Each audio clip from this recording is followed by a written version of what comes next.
We take the time to listen to you.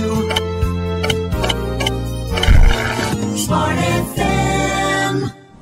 Hai Smart Listener, apa kabar? Senang sekali saya Diardian kembali hadir untuk Anda dalam Business Survivor, sebuah program yang kami hadirkan untuk menyemangati, sebuah program yang kami hadirkan untuk kita semua bisa saling menguatkan di tengah kondisi hari ini yang penuh dengan ketidakpastian, penuh dengan tantangan dan juga tentunya penuh dengan daya kreasi. Ya. Business Survivor menjadi sebuah program new normal yang dihadirkan Smart FM dalam memasuki sebuah era baru, sebuah era yang tadinya dikenal dengan istilah new normal, namun pemerintah kemudian merevisi menjadi sebuah era di mana kita harus terbiasa dengan kebiasaan-kebiasaan baru, adaptasi kebiasaan baru. Ya. Tetapi kita tidak akan fokus ke sana, karena hari ini kita akan fokus pada bagaimana sebuah brand, bagaimana sebuah entitas bisnis yang sangat besar, begitu ya. Ini berusaha untuk survive dan juga berimprovisasi dan berinovasi untuk kemaslahatan rakyat ataupun kemaslahatan masyarakat Kota Balikpapan ya. Nah, saya sekarang berada di Pasifika. Sekarang namanya Pasifika Tempo dulu. Kalau tidak salah brandnya sekarang dibangun seperti itu. Nanti kita akan tanya juga sih kenapa harus pakai nama Tempo dulu gitu ya. Nah, Pasifika itu sebuah food court zaman saya masih ABG gitu ya. Ini menjadi satu-satunya tempat yang sangat-sangat fenomenal saat itu. Dan memang Balikpapan Center, nama pertama dari tempat yang saya kunjungi ini adalah mall pertama yang hadir di Kota Balikpapan. Sekarang mall Balikpapan Center bertransformasi menjadi Plaza Balikpapan dengan sekian banyak diversifikasi usaha yang tentunya ini bisa menguntungkan banyak pihak ya. Dan untuk cari tahu bagaimana Plaza Balikpapan yang saat ini bernaung di bawah Agung Podomoro Land ini bertransformasi di era pandemi, saya sudah bersama dengan Bapak Aris Adrianto. Beliau adalah General Manager Plaza Balikpapan dan Balikpapan Trade Center ya. Oke, Pak Aris, apa kabar? Alhamdulillah. Sehat ya Pak ya? Alhamdulillah. Tetap semangat ya Pak? Tetap semangat, harus optimis. Tetap optimis. Selalu semangat jaga kesehatan. Oke. Baik, kita sekarang memasuki era tadinya kenormalan baru ya Pak ya. Iya. Tapi kemudian ada revisi lah, karena pemerintah ingin masyarakat nggak salah kaprah gitu ya, memahami sebuah istilah gitu ya. Nah, kita berada di Business Survivor Pak, sebuah program yang kami ingin tahu bagaimana cerita, bagaimana perjuangan, dan juga pasti ada air mata di sana untuk bisa survive di era hari ini ya Pak ya. Oke, bisa nggak Bapak ceritakan bagaimana perasaan gitu ya, ketika akhirnya mall ini harus mengikuti anjuran dan saran dari pemerintah, tidak dapat menerima masyarakat dulu untuk mencari leisure, mencari hiburan dan lain-lain. Iya. Ya, setelah ditetapkan dari pemerintah pusat bahwa Indonesia sudah mengalami pandemik COVID-19 ini, dan kemudian dikeluarkan regulasi-regulasi yang cukup berpengaruh dengan adanya operasional semua perekonomian yang terutama khususnya di Kota Balikpapan mau nggak mau berdampak langsung dengan pusat perbelanjaan. Terus terang kebetulan saya juga ketua Asosiasi Pengelola Pusat Perbelanjaan Indonesia DPD Kaltim, jadi APBPI, dan kami akhirnya intens komunikasi dalam satu hari itu bisa 3 kali 4 kali komunikasi baik yang di Balikpapan maupun Samarinda. Untuk di Plaza Balikpapan maupun Balikpapan Trade Center kita sesuai dengan kebijakan dari top manajemen kita tidak melakukan penutupan operasional. Jadi pada saat pandemi kita hanya membatasi jam operasional karena terus terang dari top manajemen kita harus tetap melayani kebutuhan masyarakat, ya terutama untuk kebutuhan pokok, kemudian kebutuhan medikal ya, obat-obatan dan vitamin. Makanya dari top manajemen untuk semua bisnis unit Agung Podomoro Land baik yang di Jawa, di Jakarta, Bandung, kemudian di luar Balikpapan dan Medan, Batam, Itu untuk pusat perbelanjaan kita tidak melakukan penutupan operasional. Jadi kita tetap buka seperti biasa, cuman jamnya kita batasin. Oke. Kita waktu itu buka di jam 12 siang sampai jam 7 malam. Ya, ya. Karena memang kita menyesuaikan dengan di Balikpapan. Ya, ya. Karena di Balikpapan pada jam-jam tersebut jam-jam pembatasan 14 titik jalan protokol ya. Ya, ya. Makanya kita tetap menyesuaikan. Dan untuk farmers market yang di Plaza Balikpapan maupun hypermart yang ada di Private Care Center kita tetap opening, tetap operasional. Kemudian Guardian, Century yang menyediakan vitamin dan obat-obat tetap juga sama beroperasional. Oke. Dan tidak yang lainnya seperti fashion itu kita ada toleransi untuk tidak operasional. Dan untuk F&B, restoran kita tetap operasional, tapi kita hanya melayani take away. Ya. Tidak dibolehkan untuk dining di awal, Ya. di tempat ya. Ya. Makanya kita itu kemudian kebutuhan pokok yang terutama yang kita harus jaga, karena farmers market atau hypermart itu dia mengikuti regulasi harga kebutuhan pokok sesuai ketentuan pemerintah. Oh, oke. Ya contoh seperti gula itu mereka dipatok di 12.500 per kilo, meskipun akhirnya di luar itu bisa sampai 15.000 sampai 17.000. Iya, iya. Makanya kita tetap supaya masyarakat untuk kebutuhan pokok tetap bisa terpenuhi dengan harga yang terjangkau. Iya. Dan vitamin pun di Guardian sama Century harganya juga terjangkau, dan setiap mereka stok datang itu hanya waktu 1 hari itu sudah langsung habis. Karena memang cukup ini, dan kami dari manajemen juga tidak melakukan PHK. Jadi kita tidak melakukan PHK, kita melakukan efisiensi yang semaksimal mungkin agar kita tetap operasional mau kita. Gitu. Tapi kalau bicara hati ya Pak ya, Iya. sebagai seorang leader ya, Bapak membawai sekian banyak, Iya. sekian banyak orang ya, kemudian juga ada periuk nasi mereka di situ. Betul. Harus kemudian mau tidak mau harus melakukan keputusan itu gitu ya. Iya, iya. Hal apa yang Bapak rasakan yang kami harus belajar juga nih dari seorang Pak Aris? Iya. Saya mengikuti apa yang menjadi keputusan manajemen, top manajemen dari Agung Podomoro Land, dan saya sudah rutin berkomunikasi dengan sampai pihak owner pun selalu menyampaikan pada saat paling sesulit apapun tidak boleh diperlakukan PHK. Tidak boleh ada PHK. Tetap tidak boleh PHK. Tetap harus operation, kita efisiensinya yang kita maksimalkan. Ya. Dan pada saat kita ada dari penyesuaian gaji pun ya, kita di level bawah itu tidak tersentuh. Justru yang di level manajer ke atas yang mau nggak mau kita harus mengikuti aturan itu, karena supaya kita tetap bertahan. Karena kita mengutamakan yang level-level bawah. Ya kan, mereka ada keluarga, kemudian mereka juga ada kebutuhan pokok. Itu yang tetap harus kita perhatikan. Makanya tidak banyak tersentuh di level-level mereka, sampai supervisor tidak tersentuh. Berarti hari ini kita belajar dari manajemen Pak Aris bicara kelegoan juga ya. Iya. Terutama dari para. Ya, yang level-level atas sampai ya. direksi. Iya. Memang kalau itu tidak dilakukan berat juga ya Pak. Iya. Kebayang beratnya. Iya. Bagaimana harus menarik gerbong yang cukup panjang ya. Iya. Sementara di satu sisi ekonomi sedang betul, nggak karu-karuan. Kalau saya komunikasi dengan teman-teman pimpinan mall yang lain di asosiasi ini, sampai yang di Jakarta pun saya juga komunikasi, mereka rata-rata dipangkas sampai 50%. Oh gitu. Ya, pengertian. Kemudian ada yang kemarin THR pun mereka harus angsur atau sama sekali tidak berharap. Ya, tidak bisa berharap itu. Kalau di Agung Podomoro Land masih menerima THR. Hanya untuk level-level yang atas itu lagi, kembali lagi kita yang harus berkorban gitu. Baik. Pak Aris, kalau boleh tahu Pak ya, apa yang kalimat apa yang Bapak gaungkan ke teman, ke tim ketika kondisi ini semakin berkembang? Kalimat apa yang selalu Bapak gaungkan untuk menyemangati mereka? Iya, kita tetap harus selalu optimis, ya. Kita harus optimis dan kita harus produktivitas kita tidak boleh turun.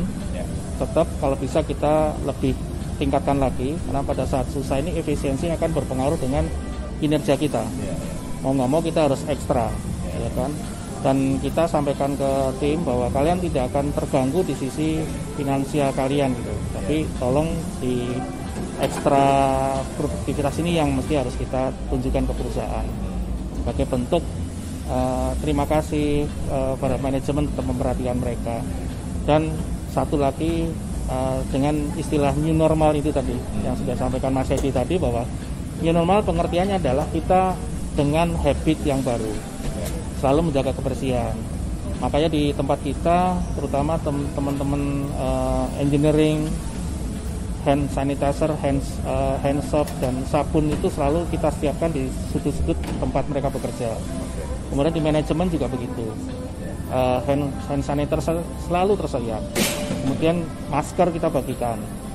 Kemudian vitamin kita sempat bagikan juga dari HRD. Kemudian secara reguler kita ada rapid test massal karyawan. Jadi dari manajemen itu tetap juga memperhatikan kesehatan karyawan. Karyawan sendiri juga lebih aman bekerja karena kondisinya selalu kita perhatikan. Itu. Dan baik, Pak, sebelum kita lanjut ke survivalan tadi ya. Ini kan sekarang kita ada di Pasifika Tempo dulu ya. Smart Listener, kita sekarang ada di Pasifika Tempo dulu. Ini backgroundnya memang dibuat unik, Pak ya. Seolah-olah kita mau kembali ke masa lampau. Ada sepeda, ada apa namanya ini, topi caping ya. Nah, kemudian dengan situasi alam begitu ya. Seperti saya di awal tadi, zaman saya ABG itu Pasifika itu melekat di hati, Pak. Betul. Sampai hari ini masih melekat di hati. Ini kalau kita lihat sekarang dengan Pasifika new konsep, Pak ya. New konsep tapi dengan istilah, memakai istilah lama ya. Pasifika Tempo dulu ya, Pak. Ini kan semua sudah diatur dengan pola mengikuti protokol. Boleh diceritakan nggak, Pak, sekarang bagaimana situasinya? Untuk Pasifika Tempo dulu ini kenapa kita ini new branding lagi dengan Pasifika Tempo dulunya, karena terus terang Pasifika ini dulu di era-era yang berusia 30 ke atas itu pasti punya memorinya. Saya itu, Pak. Saya banget itu. Punya memori yang kuat dengan Pasifika. Makanya kita angkat lagi dan kita tambahin Tempo dulu supaya mengingat saat itu gitu loh ya. Dan dengan keberagaman menu yang ada di sini, dan masing-masing menu itu punya khas sendiri-sendiri. Jadi tidak ada yang sama di sini. Kemudian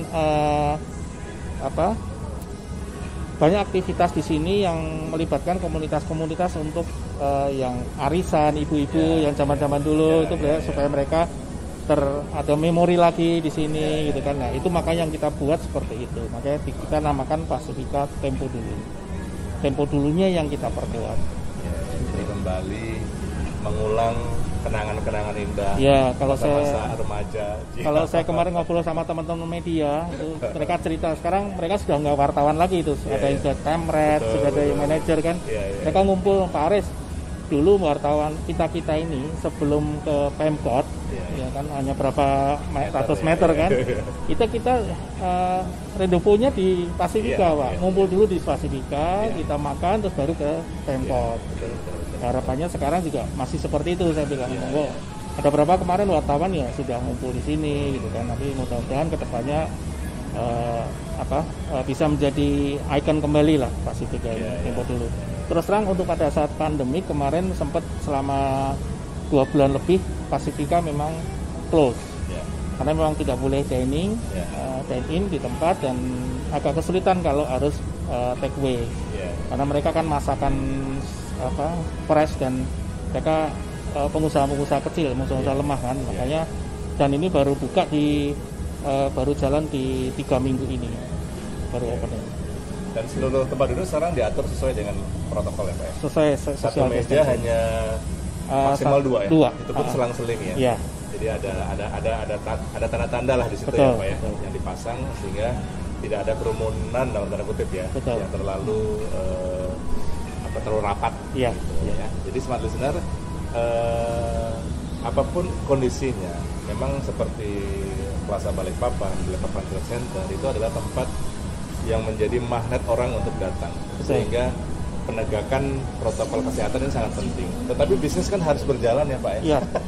Apapun kondisinya bisnis harus jalan. Dan salah satu tujuan pemerintah juga kan ketika meluncurkan konsep itu adalah bagaimana kita harus tetap produktif meskipun sedang pandemi ya. Nah, hal yang ingin kemudian menjadi pertanyaan saya adalah Pak Aris sebagai seorang leader, sebagai seorang pimpinan ya, selain harus menarik gerbong internal, juga ada gerbong eksternal ya. Ada tenan-tenan, ada ya macam-macam lah, ada parkir juga ya. Mereka juga mungkin keluhannya sama. Bukan mungkin lagi sama lah gitu ya.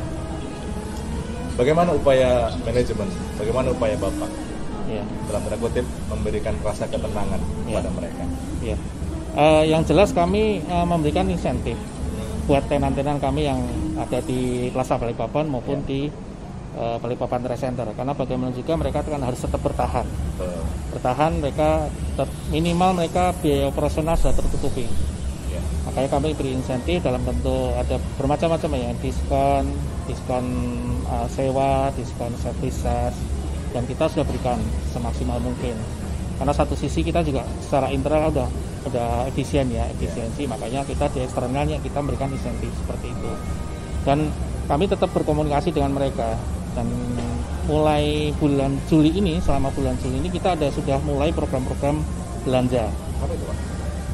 Untuk mall dan Balikpapan Trade Center kita ada program free parkir untuk 50 customer yang belanja pertama kali.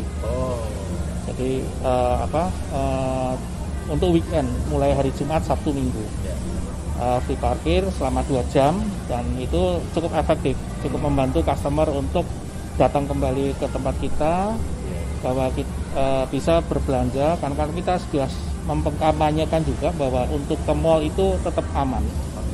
Karena kita protokol kesehatan kita tetap jalankan. Begitu masuk ke kawasan kita sudah ada ukur suhu. Kemudian masuk ke mall sama Trade Center masing-masing juga ada ukur suhu. Kita siapkan tempat cuci tangan, hand sanitizer sudah kita siapkan semua. Jadi dan wajib harus pakai masker. Nah, ini yang cukup menguras kita untuk memberikan edukasi pada pengunjung. Karena masuknya dia pakai masker. Tapi begitu masuk dilepas gitu. Saya ini. Tapi kalau saya lebih pertimbangan ini, lebih pertimbangan audio quality. Iya, kalau di pengunjung ini kan kita tetap harus ada tim kita yang keliling juga mengingatkan, karena interaksi dengan siapapun dari luar memberi rasa nyaman ke karyawan tenan sendiri, SPG itu kan juga mereka juga tetap harus menjaga kesehatan kan. Nah, itu yang kita utamakan. Jadi rasa aman di mall dan Plaza Balikpapan, kemudian di Balikpapan Center sudah kita utamakan supaya mereka lebih nyaman belanja di sini, dan ada tambahan free parkir selama 2 jam untuk 50 customer pertama.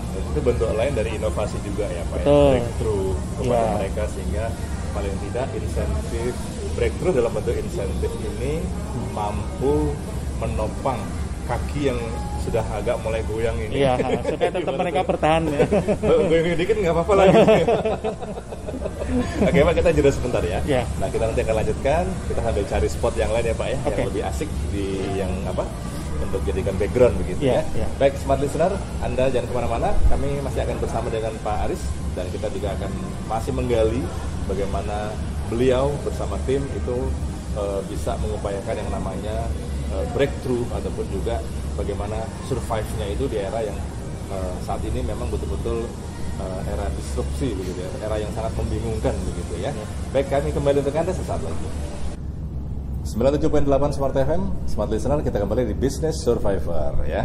Nah, sekarang saya dan Pak Aris sudah berada di tempat yang lain lagi. Kalau tadi di Pasifika Tempo dulu dengan nuansa ke tempo duluannya yang diangkat Pak ya, di belakangnya tadi ada sepeda, ada suasana alam ya Pak ya, caping, topi caping ya, terus kemudian juga food court yang memang disetting dengan rasa Indonesia, gitu ya Pak ya. Nah, sekarang kita berada di tempat yang lain, dan ini tempat ini menjadi sangat spesial ya Pak ya, karena ternyata ini adalah tempat untuk manasik haji. tempat manasik haji yang ada di mall. Iya. Setahu saya cuma Plaza Balikpapan yang punya. Iya. Betul ya Pak? Ya? Betul. Luar biasa nih inovasi dari Pak Haris dan tim ya, membuat sebuah tempat yang di situ apalagi kan memang Balikpapan mayoritas Muslim ya Pak. Ya. Itu menampung keinginan mereka untuk melakukan pendidikan keagamaan sejak dini. Iya.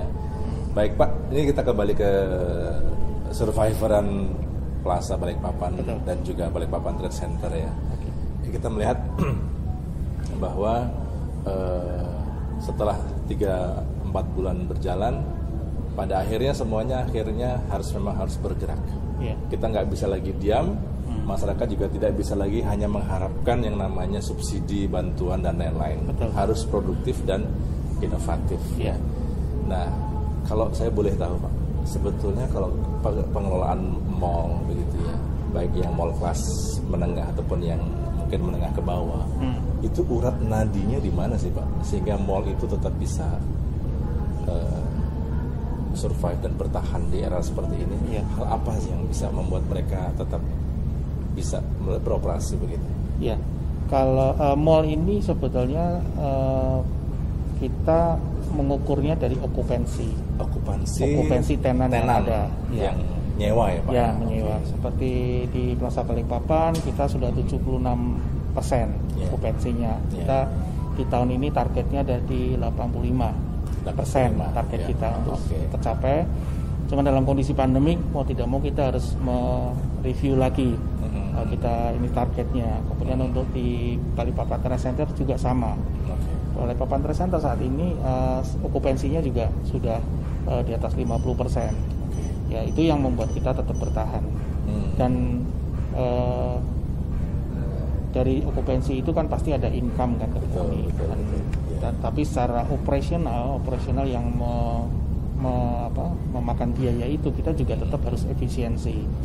Ya, efisiensi itu dari sisi dengan jumlah orang tertentu efektivitasnya harus sekian targetnya begitu ya. Dari semua tim saya selalu penekanannya begitu. Makanya kami di tim manajemen pun kita tidak memakai manajemen gemuk gitu loh. Jadi kita seefisien mungkin, seefektif mungkin, dan produktivitas tetap bisa sesuai dengan standar atau target yang ditentukan oleh perusahaan. Baik.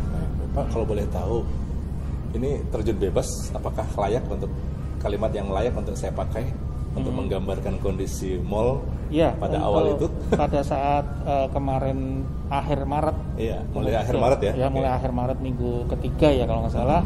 Kemudian masuk bulan April dan Mei itu kondisi benar-benar drop. Terjun bebas ya. Kita hanya 18% kunjungan yang ke mall dari kondisi normal ya. Kemudian di bulan Mei setelah after Lebaran kita juga sudah mulai naik ke angka 38%. Kemudian di bulan Juni di bulan Juni kita naik ke 38%, sudah naik sih. Dan di minggu pertama bulan Juli ini kita sudah di angka 42%. Tapi tetap kita masih khawatir juga jangan sampai di atas 50% karena regulasi dari gugus tugas kita mall hanya boleh 50%. Maksimum 50%. Makanya kita dalam kondisi yang kalau rame kita juga khawatir, kalau sepi kita juga khawatir gitu. Jadi serba salah ya Pak. Tetap harus dengan dilema gitu. Pada saat kita pertemuan dengan gugus tugas, dalam hal ini dipimpin oleh Pak Wali Kota, dan ada Pak Dandi, pada Pak Kapolresta juga sama. Waktu itu regulasinya ditetapkan 20%, tapi saya sampaikan tidak mungkin Pak kalau 20% karena nggak ada income sama sekali berarti kalau pengunjung sih kita paling tidak 50% itu sudah minimal menutup biaya operasional tenan-tenan juga. Mereka kan juga harus membayar karyawan, mereka membayar sewa meskipun sudah diskon, membayar servis yang meskipun sudah diskon, tapi listrik kan nggak mungkin diskon karena PLN tidak memberikan diskon sama sekali. Itu harus penuh gitu kan. Takutnya kalau PLN tidak bayar sanksinya kan pemutusan gitu kan, seperti itu. Belum denda segala macam itu yang kita harus jaga seperti itu. Jadi dengan 50% yang ditetapkan oleh gugus tugas itu, hitung-hitungannya masih bisa ya Pak? Minimal bisa bertahan untuk operasional. Untuk operasional. Untuk profit kita belum bisa memikir ke sana. Itu di manajemen nggak masalah ya? Sama kita juga tetap harus menutup biaya operasional minimal itu aja. Berarti ini target dilupakan dulu Pak ya? Ditiadakan dulu. Makanya kita di semester 2 ini PNL-nya kita harus rubah semua. Oh, oke. Karena target dari top management minimal kita break even point sudah cukup lah untuk hari ini, karena saat ini ya. Iya, kalau saya berbicara dengan teman-teman tenan itu retailers cuma teman-teman itu kan mereka baru bisa mulai mendekati normal itu pada saat di bulan September Oktober lah, sesuai dengan prediksi Bapak Presiden kan. Iya. Nah, untuk kembali lagi ke seperti semula mereka juga butuh sampai ke tahun depan. Iya. Baru mereka kembali lagi. Iya. Pak Aris, kalau tadi ya, kalau kita bicara urat nadi tadi ya, terbesar kan dari tenan ya. Iya.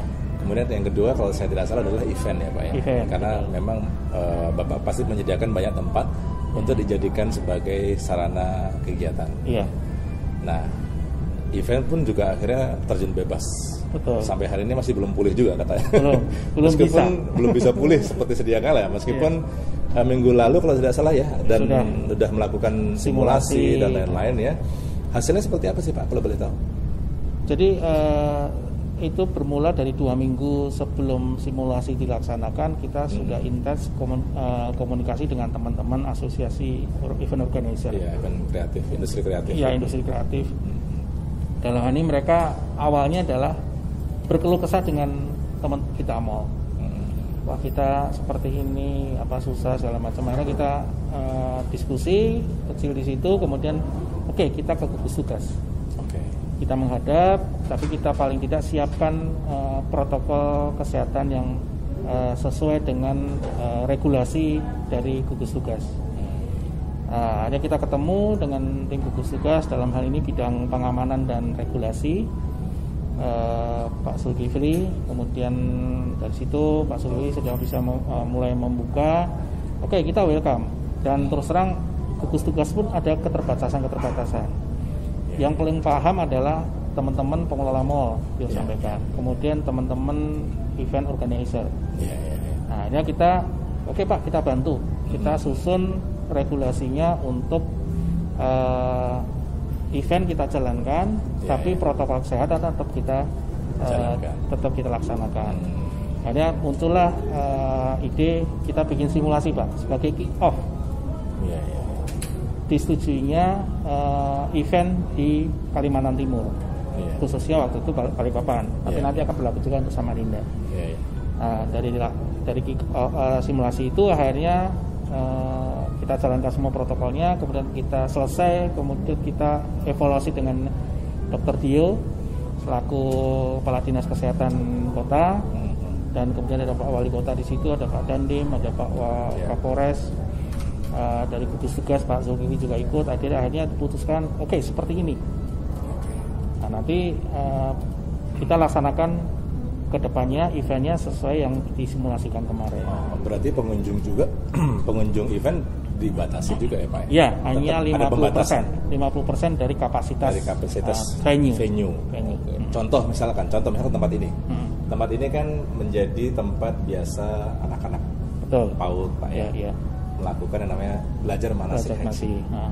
Ini kapasitas kalau anak-anak bisa 40 anak. Jadi kalau sekarang misalkan kita mau menjalankan berarti harus 20. Itu di luar pembimbing orang tua dan lain-lain. Iya. Nah, nanti tapi ini kan besar Pak ya. Betul. Cuman kan di sini biasanya trainingnya di depan ini. Pak ininya di sana, baru nanti mereka masuk. Nah, nanti kita sekali melakukan 50%, ya, dan itu bisa dibagi ada berapa sesi kan? Bisa tetap kapasitas 50 atau 40 gitu kan? Mereka hanya dibagi berapa sesi. Sama di event juga begitu. Event itu dibagi berapa sesi? Satu sesi itu maksimal 2 jam. Kemudian jeda setengah jam. Baru lagi ada event lagi 2 jam lagi. Itu di satu event ya, rangkaian satu event itu. Jadi nanti manasik haji kita mengikuti regulasi seperti yang di event. Itu sudah akan berjalan dalam waktu dekat? Dalam waktu dekat. Besok kita ada pertemuan juga. Kemudian kita juga tuan rumah besok. Kita mulai menyusun untuk event pertama kalinya nanti di rencana kami kemarin di awal September. Karena kita butuh persiapan dan kita hanya memakai artis lokal. Belum bisa memakai artis dari luar Kalimantan. Masih agak ribet sih urusannya Pak. Betul. Swabnya ini yang susah. Nah, baik Smart Listener, itu tadi adalah uraian beliau ya terkait dengan tidak hanya survive bagi mall saat ini, tapi juga harus berimprovisasi ya Pak ya. Termasuk juga mungkin sedikit ada transformasi ya. Iya. Nah, ini ngomong-ngomong transformasi Pak, apa sih yang sudah dilakukan di sini Pak? Kita dari pihak event dan maupun dari pihak Markom kami sih di awal kemarin selama masa pandemi kita kampanye dengan belanja online. Dari manajemen kami juga membantu tenan-tenan untuk belanja online dari customer. Makanya di sosmed kita, sosmed Plaza Balikpapan World Trade Center itu kita lebih menekankan ke online. Cukup telepon ke customer service, di tenan mana yang dibutuhkan, nanti kita mengkomunikasikan, terus nanti kemudian transfer barang kita kirim. Dan kita berikan spot untuk teman-teman ojek online, ya, dan kita beri kemudahan akses untuk mereka masuk ke mall maupun Balikpapan Trade Center. Termudah lah. Ya, akhirnya online itu yang cukup membantu. Jadi transaksi tenan tetap terjaga, meskipun turun tapi nggak terlalu drop banget, tetap ada transaksi. Kemudian kita kemarin eventnya virtual ya, kita bikin virtual, ada balon drop, kita model pakai di Instagram. Instagram, kemudian yang customer kita ataupun pengunjung yang tidak bisa hadir di tempat, kita bisa virtual. Undiannya pun virtual di situ. Akhirnya kita seperti itu agak mentransformasinya di situ, mengikuti kondisi. Itu bagian tak terpisahkan malah hari ini ya. Dunia ke online itu akhirnya malah sepertinya menjadi kebiasaan baru juga. Iya. Tapi hari ini sudah memasuki fase kedua relaksasi ya Pak ya. Bukan hari saat ini lah ya. Saat ini kita memasuki fase relaksasi kedua. Kalau Bapak melihat kegairahan dari para tenan gimana? Tenan juga sekarang lagi besar-besaran ya, memberikan diskon kepada customer. Contoh kalau di Plaza Balikpapan yang cukup besar sekarang itu Polo itu 80%. 80%. Kemudian sekarang kita di depan Manasik Haji ini kita ada pameran komputer laptop dan diskonnya cukup besar juga 10-20% dan itu untuk memenuhi kebutuhan sekarang orang tua lagi pusing karena putra-putrinya harus online harus beli laptop gitu maka kita berikan kemarin waktu kita sosmed kita maupun saya broadcast by WhatsApp cukup banyak respon gitu. Kok Bapak tahu sih kalau saya lagi pusing cari laptop buat anak ini gitu kan. Saya monggo saya manfaatkan aja, kita lagi ada pameran dan diskonnya yang cukup menarik. Baik. Jadi itu tadi itu bagian dari inovasi ya Pak. Betul. Jadi breakthrough juga yang dilakukan Pak Aris bersama tim ya untuk bisa memastikan roda bisnis ini tetap bisa jalan ya. Karena kalau kita diem aja juga pada akhirnya seperti sedang menggali kuburan diri sendiri ya. Jadi kita harus terus bergerak, harus terus berkreasi begitu ya, memikirkan bagaimana pola-pola yang mungkin dan itu bisa menghasilkan ya. Betul. Baik Pak, kita jeda sebentar ya Pak ya. Kita akan kembali lagi di Business Survivor hari ini masih bersama saya Diardian dengan Pak Aris. Kita ada di spot Manasik Haji yang satu-satunya tempat pelatihan manasik haji yang ada di mall, cuma ada di Plaza Balikpapan ya. Kita kembali tekan dan sesaat lagi. Baik, Smart Listener, sekarang kita kembali di Business Survivor atau di segmen yang terakhir. Nah, jadi kalau tadi kita ada di di miniatur Ka'bah yang di bagian depan, sekarang kita ada di belakangnya. Ini lebih ke kalau aslinya miniatur Makom Ibrahim ya Pak ya. Nabi Ibrahim. Jadi di sini masih satu area dari tempat pelatihan manasik haji yang ada di Balikpapan, dan ini menjadi satu-satunya yang berada di mall. Jadi ini salah satu hal yang menarik untuk kita semuanya. Nanti setelah barangkali semua normal seperti biasa ya, kita sudah bisa lagi melaksanakan kegiatan yang bersifat mengerahkan banyak orang, itu sudah bisa jadi pilihan juga bagi Anda smart listener ya, terutama Anda pengelola sekolah-sekolah juga ya. Nah, kita di segmen yang terakhir nih Pak Aris, di Business Survivor ya. Tujuan dari program ini kemudian adalah menginspirasi banyak orang, termasuk juga bagaimana kita belajar berada dalam kondisi sulit. Nah, kalau saya tanya ke Pak Aris, hal apa yang Bapak pelajari dari bisnis survivornya Plaza Balikpapan dan juga Balikpapan Trade Center? Iya, mayoritas manusia lebih kreatif atau muncul kreativitas yang di luar atau istilahnya out of the box itu pada saat tertekan yang luar biasa. Sama juga di tempat kita, juga di tim saya, begitu ada tekanan cukup luar biasa seperti ini, akhirnya muncul ide-ide yang istilahnya kalau dirasakan dalam bentuk tanda ide-ide gila gitu. Yang akhirnya muncul, terus coba kita aplikasikan nanti ke depannya event-event seperti event, kemudian program-programnya gitu. Dan kami selalu membentuk tim di sini adalah selain muncul ide kreativitas juga kita harus lebih dulu. Akhirnya muncul ide, kemudian muncul kapan ini kita lakukan.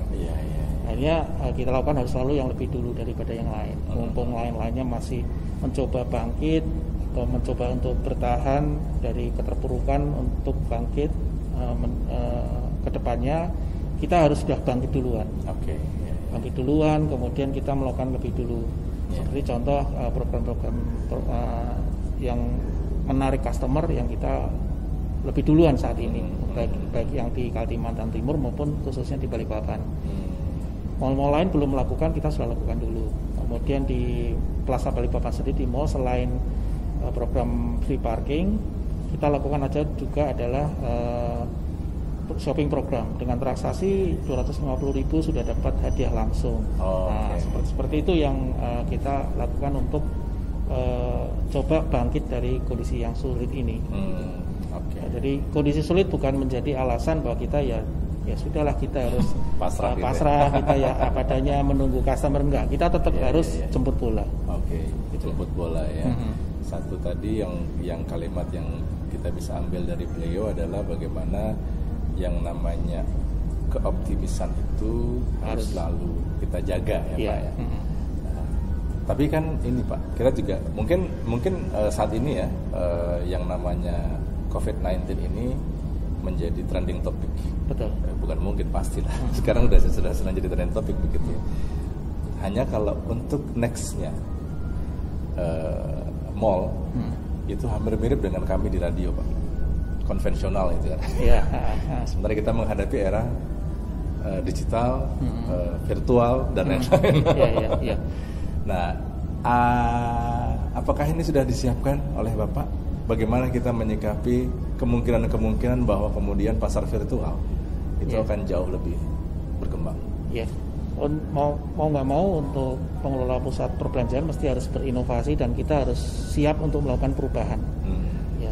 Kan ada istilah juga, kalau kita mau maju adalah kita yang mau berubah. Ya kan, makanya kita juga di mindset teman-teman di manajemen kami adalah kita harus siap dalam kondisi apapun. Perubahan itu harus tetap kita ikuti. Meskipun kadang-kadang perubahan itu belum tentu cocok dengan culture atau habit orang Indonesia gitu kan. Dan mau nggak mau kita yang tadinya iklan kita atau promosi dalam bentuk poster, kemudian kita sampaikan di sosmed kita, ternyata sekarang sudah berubah juga. Orang melihat iklan itu sekarang tidak bisa melulu dalam bentuk poster. Karena di tempat kami juga tetap melakukan riset. Mana sih yang paling menarik sekarang, ternyata adalah bentuk-bentuk video, aktual foto-foto yang mau nggak mau kita harus merubah cara mempromosikan kami.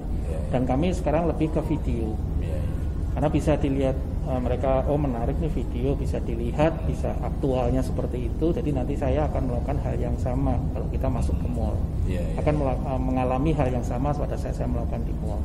hal seperti yang kita kuatin. Maka dalam bentuk video itu yang lebih kita kuatkan, dalam bentuk foto aktual yang kita kuatin. Jadi poster-poster pun harus kita kurangi porsinya sekarang gitu loh. Karena itulah salah satu langkah kita harus berubah.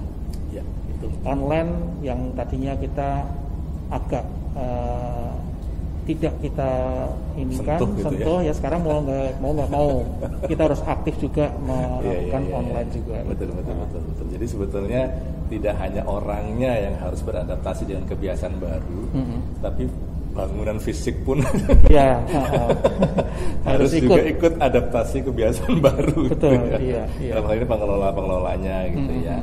Nah itu kan berarti butuh persiapan ya Pak ya, butuh manpower juga gitu kan. Mudah-mudahan SDM Balikpapan ini sudah ready nih Pak ya. Iya. Oke, tapi ada mungkin program-program pelatihan yang dilakukan. Untuk pelatihan kita hampir tiap minggu kita ada webinar. Untuk karyawan. Dengan siapa itu Pak? Kita dikelola oleh holding. Bagian kita kan ada tim pelatihan di holding. Jadi kalau di APL di Agung Podomoro itu ada tim khusus training center di sana, learning and training center di sana, dan kalau yang di Jakarta lebih mudah. Kita dapat jadwal, saya ikut ini, saya gitu lebih mudah. Kalau yang di luar Jakarta ini yang jadi bermasalah gitu aja. Dengan kita bersyukur dengan kondisi pandemi ini, ada positifnya, ada hikmahnya. Akhirnya dibikin webinar, pelatihan sampai yang terakhir hari Senin kemarin itu topiknya cukup membantu kita karena di situ judulnya adalah manajemen stres. Jadi stres teman karyawan yang ada di sekarang ini di masing-masing unit akhirnya ada pelatihan segitu. Kemudian sebelumnya itu ada pelatihan bagaimana mengelola pekerjaan-pekerjaan kita dalam kondisi yang sulit. Di samping manajemen stres kemarin ada cara berkomunikasi yang baik, cara mempengaruhi orang gitu kan. Jadi saling mempengaruhi supaya akhirnya energi positif yang muncul di situ. Jadi hal seperti itu. Kemudian kalau untuk tim Markom kami, memang dari 3 tahun yang lalu kami tim Markom kita sebetulnya sudah mengarah ke digital semua. Kami sudah mempersiapkan di situ, makanya dan tim kami tidak kaget dengan kondisi ini gitu loh. Sudah langsung harusnya seperti ini yang kita lakukan, harusnya di tahun akhir semester 2 mau nggak mau kita diajukan semua. Jadi ada akselerasi ya kemudian ya. Betul, iya. Dan kita mayoritas kan kita 80% adalah karyawan kita adalah anak-anak Balikpapan kan. Jadi dan kita dibimbing ada beberapa teman-teman yang dari Jawa ini yang akhirnya bisa bersinergi dan speednya bisa sama dan tidak masalah untuk persiapan ini. Kita tidak perlu training karena kita sudah menyiapkan 2 tahun yang lalu sebetulnya. Siap. Oke. Soal stres tadi, Pak Aris sendiri stres gimana tuh caranya? Gimana tuh cara ngatasinnya? Saya nggak kebayang gitu Pak. Bapak menghandle properti yang sangat cukup luas lah ya. Kemudian juga di situ di dalamnya ada banyak orang, banyak kepala. Iya betul. Berbeda-beda keinginan. Gimana tuh Pak? Untuk stres saya olah dalam kondisi akhirnya yaitu menjadi salah satu yang memberikan motivasi saya. Saya malah senang dalam kondisi tertekan sih. Selama ini saya kalau bekerja dalam kondisi tertekan, justru saya malah speed saya bisa menambah. Jadi saya ada sifat saya yang iri saya dalam arti positif. Kalau enggak, kok sekarang bisa, maksud saya nggak bisa. Itu mengolah itu. Kemudian kalau ditegur direksi, diomelin direksi, kayak gitu aja masa saya nggak bisa sih, harusnya bisa. Gitu. Akhirnya, ya itu yang akhirnya stres itu saya saya olah menjadi untuk saya pasti bisa gitu. Berarti dialirkan menjadi energi positif. Betul, iya. Oke. Jadi itu pelajaran penting nih sebenarnya dari seorang Bapak Aris ya. bagaimana mengelola stres bagi beliau aja ya, yang seperti itu tanggung jawabnya bisa gitu, apalagi kita yang masih tanggung jawab masih kecil gitu, jangan mudah menyerah ya Pak. Iya. Oke, ini kalau kita bicara budaya Pak, ini bagian akhir dari ini kita budaya yang akhirnya terbentuk, yang dalam bahasa yang sekarang ini adalah adaptasi kebiasaan baru. Ini kira-kira ini akan membantu perkembangan sebuah mall atau justru nantinya akan kebalikannya Pak? Karena agak bukan budaya Indonesia lah gitu ya. Katakanlah gitu ya. Orang Indonesia kan senangnya guyup gitu ya. Berjabat tangan, ketemu. Bahkan sekarang juga ada yang cipika-cipiki gitu ya, sesuai syariat masing-masing ya. Ada juga yang kalau apalagi bikin acara, kalau bikin acara nggak ramai itu kayaknya bukan acara itu. Iya, nggak sukses. Nggak sukses. Tapi hari ini semua dipaksa dan kebiasaan baru. Lu bikin aja silakan, tapi jangan rame-rame. Ya itu mau nggak mau regulasi itu harus kita ikutin. Iya. Ya, untuk positif atau tidaknya pasti ada sisi positifnya gitu. Kebiasaan bersih itu yang akan menjadi habit nantinya. Jadi saya sendiri juga mau nggak mau yang apalagi basic saya sebetulnya kan dari housekeeping dulu. Sebelum jadi GM saya cukup lama di housekeeping, dan saya juga salah satu pengurus Indonesian Housekeeper Association. Jadi apa yang kita lakukan dari sisi standar kebersihan itu benar-benar bisa tersupport dari pengunjung yang dengan habit yang sekarang new normal itu, dengan kebiasaan baru yang bersih, akan membantu mall juga gitu loh. Mall ya akhirnya tetap terjaga bersih. Jadi orang jadi terbiasa. Ya mungkin salah satu konsekuensinya handsoap saya jadi boros gitu kan.